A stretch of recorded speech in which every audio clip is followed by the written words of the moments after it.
So let's proceed to the number 45. A client is admitted for treatment of syndrome of inappropriate antidiuretic hormone. Which nursing intervention is appropriate? Letter A. Infusing IV fluids rapidly as ordered. B. Administering glucose-containing IV fluid as ordered. Letter C. Restricting fluids. Letter D. Encourage increased oral intake. The correct answer is C. Why is this correct? SIDH is too much antidiuretic hormone. ADH makes the kidney hold onto the water.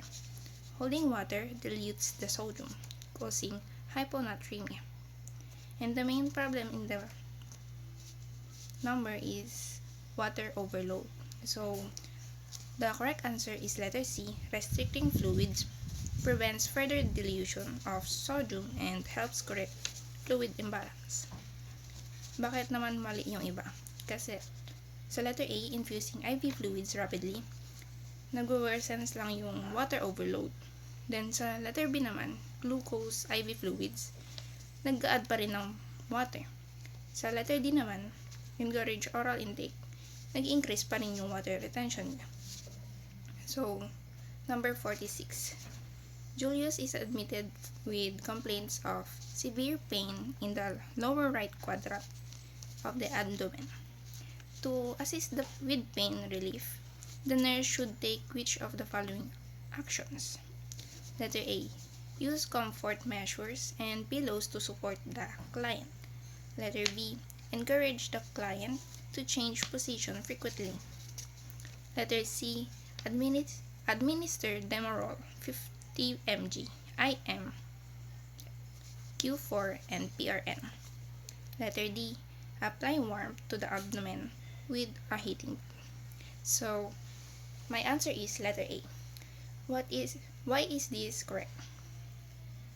Severe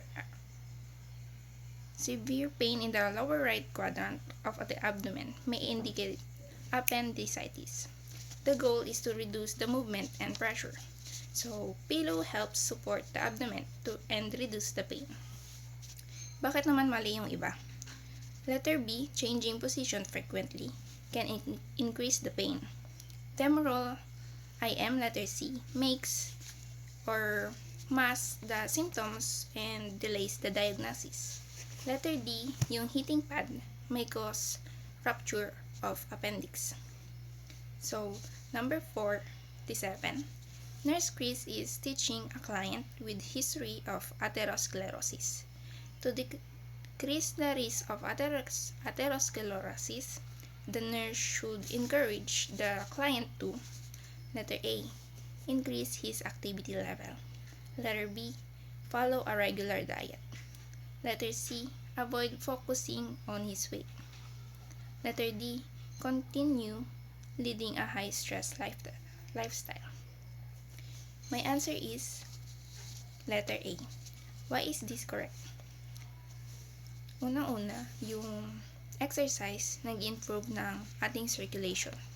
Naglo-lower ng bad cholesterol and nagre-raise ng good cholesterol. Ito yung nagre-reduce sa plaque build-up in the arteries. Bakit naman mali yung iba?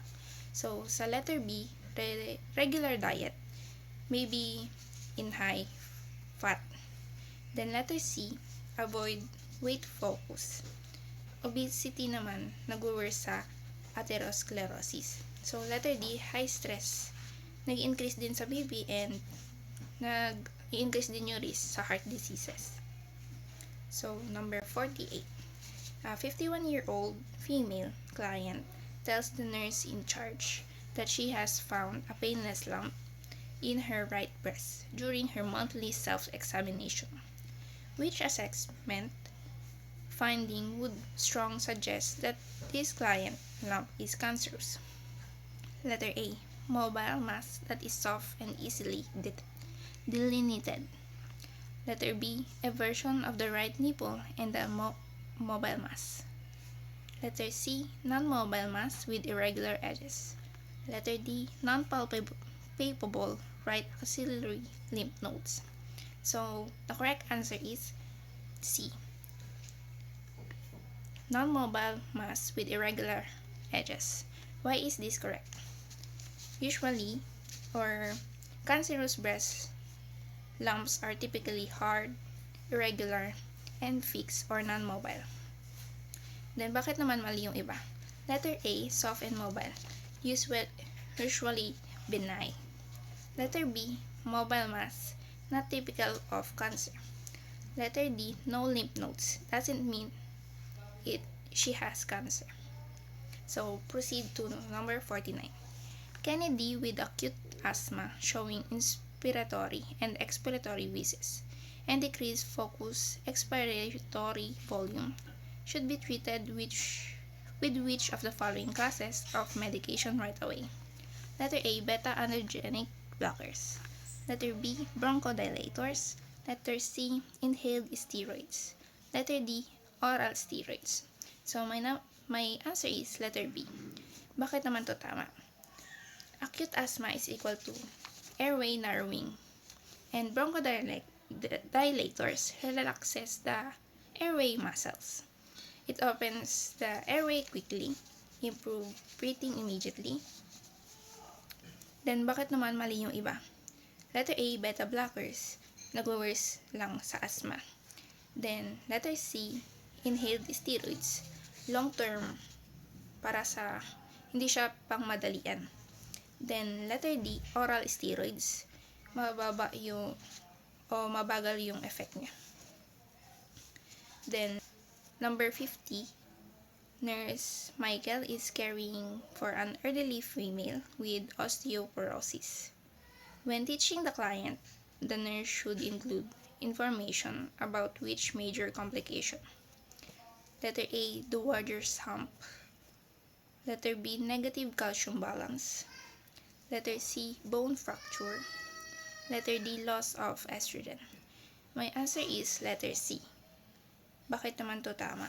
Kasi osteoporosis causes weak and fragile bones.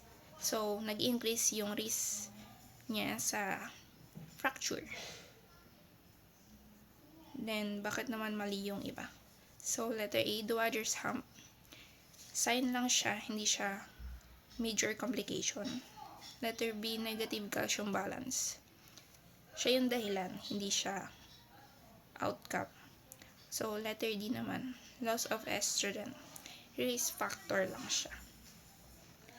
Number 51, Nurse Audrey is caring for a client who has suffered a severe cerebrovascular accident. During routine assessment, the nurse notices Cheyne-Stokes respiration. Cheyne-Stokes respiration are letter A, a progressively deeper breaths followed by a shallower breaths with apneic periods. Letter B, rapid, deep breathing with abrupt pauses between each breath. Letter C, rapid, deep breathing and irregular breathing without pauses. Letter D, shallow breathing with an increased respiratory rate. My answer is letter A. Why is this correct? Cheyne-Stokes breathing is gradually deeper breathing, then shallow breathing, followed by periods of apnea. Usually seen in stroke, brain injury, and severe neurologic damage.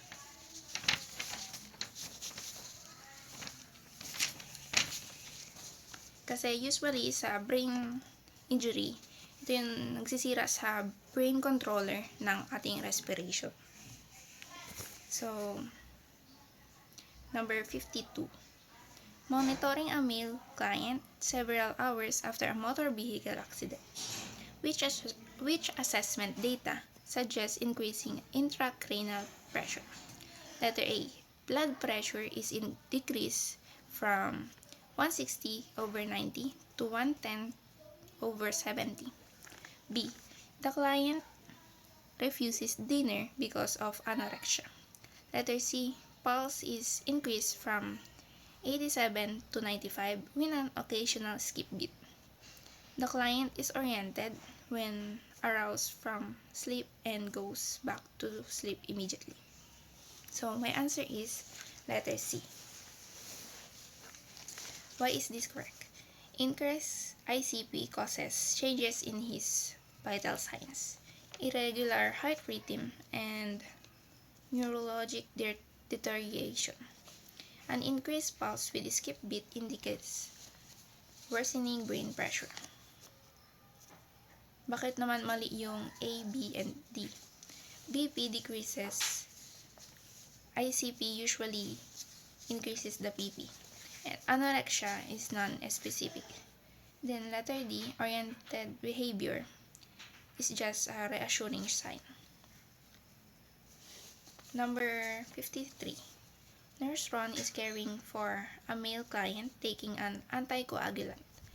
The nurse should teach the client to: letter A, use a straight razor when shaving. Letter B, report incidents of diarrhea. C, avoid foods with high vitamin K. Letter D, take aspirin for the pain relief. So my answer is letter C. Why is this correct? Vitamin K promotes blood clotting. It counteracts the anticoagulant and food high in vitamin K like greeny leafy vegetables.